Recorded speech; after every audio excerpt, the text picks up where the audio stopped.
Mana qaranglar. Mana shu narsani-chi, mana shuni. Xitoyliklar o'ylab topgan bo'lsa ham, shuni men o'zbeklarga o'xshatdim. O'zbekchilik o'zi mana. Bro tomdan tashlab ham tashlaydi orqasidan. Hamma sohaga to'g'ri kelib turadi. Mana biznes qilyapti, bu ham orqasidan shu biznes qilyapti. Mana maymun biznes. Mana dang'illar to'y qilyapti, biz ham qilishimiz kerak. Qo'shnilar nima deydi? Qo'shni uchastka qildi, biz ham qilishimiz kerak.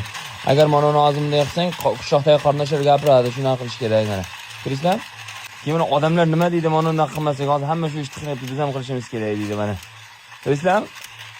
O'zbekchilik mana shu 97,5% o'zbekda hayot mana shunday o'tadi mana. 3%ni alohida chiqarib tashlaysiz, ular dunyoqarashi umuman boshqacha prinsiplarda o'ylab yorib chiqib ketishi mumkin. Atak 97% uni dadasi qilgan ish, o'g'li qilyapti, undan keyin qizim kiymaydi.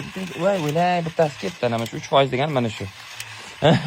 Mana shu dadasi qilyapti, o'g'li qilyapti, bolasi qilyapti, hammasi. Qo'y, nima qilasan, ota-bobong qilgan ishni qil degan narsa mana. G'ayet o'zbeklar mana. Hammasi o'zbek mana shuni. Lekin xitoyliklar o'ylab topgan. Biz uchun o'ylab topgan bo'lsa kerak shuni.